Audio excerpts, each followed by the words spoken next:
Tidy Cap, Jed here from Retiring Disgracefully. Today I want to make a video about money saving tips living in Thailand, or not just living in Thailand, travelling around Thailand or anywhere really. A lot of these tips would be adaptable anywhere in the world. As I've said many times before, I've been travelling all my life from a very early age, when my parents took me to Jamaica when my father was working over there, and since then I've trained as a chef and worked all over the world on hotels and gold mines, well, many different things, cruise ships, supply vessels, oil rigs, and a lot of them times I have to fly, especially when working on ships. You'd have to go, say, fly to Singapore or somewhere in Europe, maybe the USA, to pick up a ship to bring back for working purposes in Australia. So a lot of my time has been spent travelling, and I've really enjoyed it. It's been my life's passion. So I've learned quite a lot about budgeting. I didn't come from a rich family. I wasn't born with a silver spoon in my mouth. My father, after we came back from Jamaica, ended up working on the docks in Middlesbrough, and just as a labourer sort of type job. And you know, we lived just the average northern lifestyle, living from paycheck to paycheck, or in them days it wasn't a paycheck, it was just cash. So I've had to learn to budget. If I wanted to travel on a chef's wage, then I had to learn to budget, because I wouldn't get very far and go to many places if I didn't budget. And more so when I had a family and had 4 children. Budgeting became even more important if we wanted to travel, and which we did. My wife was the same as me. She wanted to see the world and do different things, and wanted our children to experience different cultures and different ways of life also. So the first thing I'd like to say to you, and I'm not preaching to the converted, I'm sure you know a lot of these things, but this is just my take on how to budget and how to make your money stretch further when travelling. So don't take it like I'm telling you how to live your lives. You just might pick a few little gems out of these tips that I'm giving you, and be able to use them and save a few dollars. I suppose the most important thing to do when travelling, if you're trying to save money, is before you leave, work out a budget of what you want to spend, and stick to that budget. Check it daily, check it 3-4 times a day. Just make sure you're not going over budget, and if you do, that's fine, because that's what holidays are about. But if you do go over budget, maybe the next day you can reassess and cut down that day so you don't spend too much. If I do overspend, sometimes I try to have money-free days the next day. Days where I spend only on food and do things that won't cost me any money. I go to the beach, go to free museums or galleries, visit Buddhist temples, walk around the local area taking in the sights, spend a day at the hotel swimming pool and fitness club. What I also do is I Google search free things to do in whatever town I'm staying in, and just see what comes up. A great way to save money when travelling is to simply live like a local. Take a song tau or tuk-tuk where possible, eat from local food vendors, and drink local, not imported drinks. In Thailand, the average Thai lives on less than 8,000 baht a month, which is only about $250 US. You don't have to go to that extreme, but there are a lot of savings to be made when doing some of the things that many Thai people have to do out of necessity. Eat from street food stalls and markets. I eat street food all the time. If the vendor and the food outlet look clean and hygienic, and if the local Thai people are buying from them, that's a good indication that the food is good and fresh, and also if it's busy, the food's being turned over quickly. I won't eat anything that's been sitting at room temperature, but as long as it's cooked to order, on a barbecue, fried or boiled or wok fried, I'll eat it. You can find Traditional Thai foods on the streets and markets at a fraction of the cost of what you'll pay at restaurants.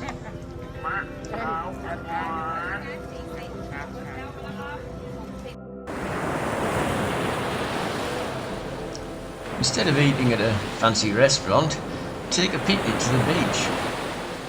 By going to the supermarket, salad bar, takeaway hot food counter or delicatessen, you can buy enough food and drink for a picnic dinner and enjoy your night just as well, for a fraction of the price.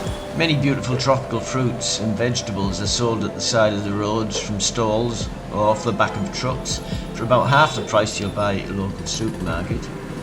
Buy some and keep them in your hotel room as a healthy alternative for snacks, or when travelling or driving on your trip.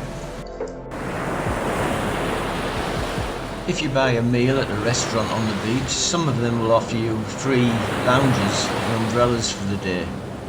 Some beachside restaurants also offer free kayaks or stand-up paddle boards if you eat at their restaurants. So before sitting down, just check to see if they're free. Always try to get breakfast included when staying in hotels.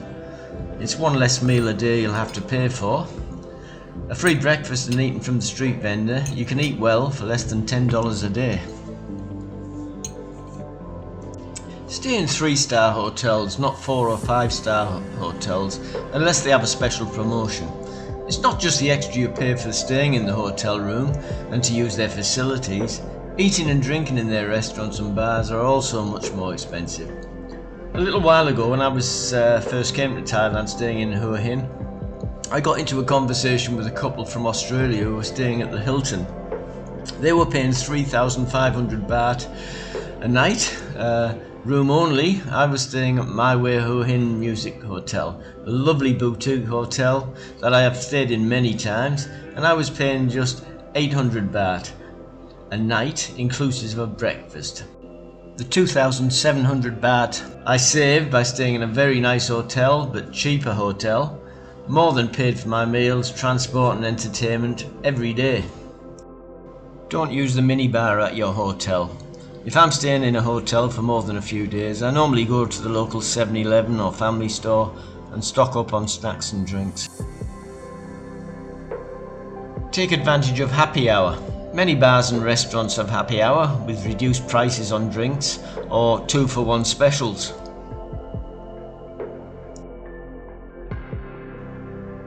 Don't be afraid to haggle at markets, it's expected, but try not to haggle too hard. The prices are normally cheap anyway, and don't forget the locals have families to feed as well. Don't book tours before you arrive in the country you're visiting. Wait until you get there. Travel agencies are located all over the tourist areas in most towns and cities to sell their tours, and often they sell at discounted prices, especially in the low season. Check out the prices on the internet first, then see if they can beat the price. When you book hotels on the internet, shop around. Go to at least 4 or 5 of the more popular sites such as booking.com, hotels.com, Agoda or Hotels Combined. Also go directly to the hotel's website to get a quote. The same goes for flights and car rentals. Check out the many different websites available online, as well as going directly to the airline and car hire companies for a quote. When flying into town, check the websites for hotels that offer free shuttle bus to and from the airport. In some cities in Southeast Asia, such as Bangkok, Singapore, Kuala Lumpur, Hong Kong and Phnom Penh, you can take the train from the airport to the city if you don't have too much luggage for a fraction of the price of a taxi, and quite often it's also much quicker. If travelling by bus, train, ferry or aeroplane, take food, drinks and snacks with you to avoid the inflated prices charged at the terminals. Avoid using ATMs. Some Thai bank charges are excessive, and your bank back home will most times charge a fee for giving you your own money back. Go to one of the bank's foreign exchange counters and withdraw your funds directly using your home country's debit card. And always ask what charges, if any, will be deducted before you enter into the transaction. Check with your credit card provider to see if they offer free travel insurance if your flights or holidays booked using their credit card. If you're planning on an extended trip through Thailand or Southeast Asia, it may be well worth getting a credit card with the insurance facility, as the cost of yearly fees may be less than taking out the travel insurance. But make sure you read the fine print to ensure all your needs are covered prior to leaving on your trip. If you're planning on renting a car, instead of renting a sat-nav, buy a local phone SIM card and use Google Maps on your phone. If you're in need of a doctor or a dentist while travelling, try not to go to one of the tourist areas, as they always charge farang prices. If possible, go to one in a rural area, or if you're in a tourist town, go to a practice closer to where the locals live. If you can avoid it, try not to book hotels at the weekend in places close to any major city, as many city dwellers go away to these areas for the weekend to escape the city. You'll find that hotel prices will go up dramatically at the weekend and public holidays, and everywhere could also be very busy. When you check in at an airport or at your hotel, don't be afraid to ask for an upgrade. Occasionally, they do say yes. If you're going to be in the country for any length of time, consider getting a phone SIM card and send the number to your family and friends instead of using roaming on your home phone. If you're retired like me, use your age to your advantage. God knows there's not that many advantages to growing old. Ask for pensioner discounts at hotels or when you're booking flights, entry to parks, museums, or even on tours.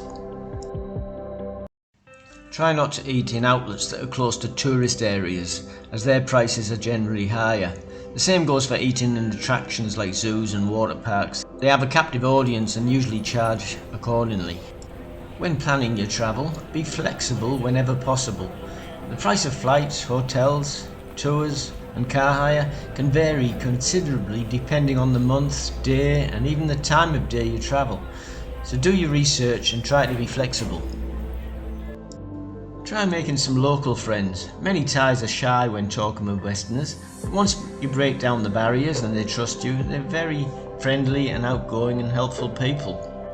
And they'll steer you in the right direction about where to shop and how to save money. Usually, as soon as someone sees a farang buying something, the price goes up accordingly. Check websites like eBay, Gumtree, Craigslist to see if someone is selling a flight, hotel, accommodation or park entry tickets, cruises or pre-booked tours. Sometimes people's circumstances change due to illness, death in the family, losing their job, or even because they made an error with the booking date and the companies won't refund their money. But they'll permit a name change to the booking. Over the years I've picked up many cheap flights, a Caribbean cruise and accommodation using this method. When flying, pack light if possible so you can avoid checked-in luggage. Many airlines now charge for checked luggage. When I fly in Southeast Asia, I normally book with Thailand Airways if their prices are comparable with other airlines, as they include 15 kilo of checked-in baggage, as well as the 7 kilo carry-on. If I'm only going somewhere for a few days, I try to take only a carry-on bag to avoid paying for luggage. It also makes it quicker when you get off the flight, as you don't have to wait for the luggage carousel for your bag to be unloaded. If you're confident on a motorbike, consider renting one for a day, a week, a month, depending on the length of your stay, to save on fares. If only renting for a day or two, do all of the excursions that involve any distance while you have the vehicle. Most pharmaceuticals are available over the counter in many Southeast Asian countries, and you won't need a prescription from your doctor as you do at home. If you're in need of any medication, shop around as prices can vary dramatically. Try to buy at the smaller independent pharmacies, not the larger high street pharmacies. Also, try not to buy from a pharmacy in a touristy area town, as they charge farang prices. If you're buying gifts or souvenirs to take home with you, buy them away from the tourist areas, or in rural areas if you're travelling rurally, as they're usually much cheaper in those areas. Join Viber, Skype, Line or any other free app company to access their worldwide free phone calls and message apps. Line is the most used phone app in most countries in Southeast Asia.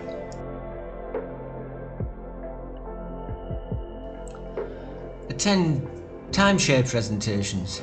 Yes, they are boring, and who wants a timeshare anyway? But over the years, I've had free accommodation in Bali, Cancun, Key West, as well as free entry to theme parks and free tours, just by going to timeshare presentations. Just make sure at the end you say no to buying one. Before booking a round-trip flight, look at the cost of 2 one-way flights. Sometimes it turns out to be cheaper.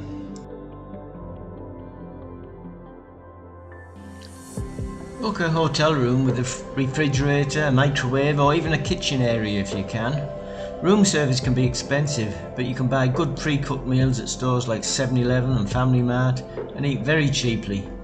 If your room doesn't come with breakfast, you can buy a litre of milk and some cereal and still fill up before you leave your hotel on the morning. And finally, be frugal, not cheap. Look for deals and don't waste money, but don't miss out on great experiences or walk miles just to save a couple of dollars. Time is money. Spend them both wisely.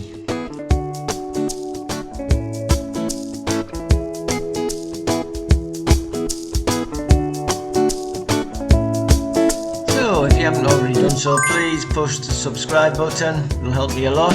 Thank you very much. And push the thumbs up button. And if you know of anyone who might like to watch my videos, push the link button and forward that to them. If you're thinking of retiring or living in Thailand, please take a look at my book, The Retiring Thailand Handbook, the first 6 months.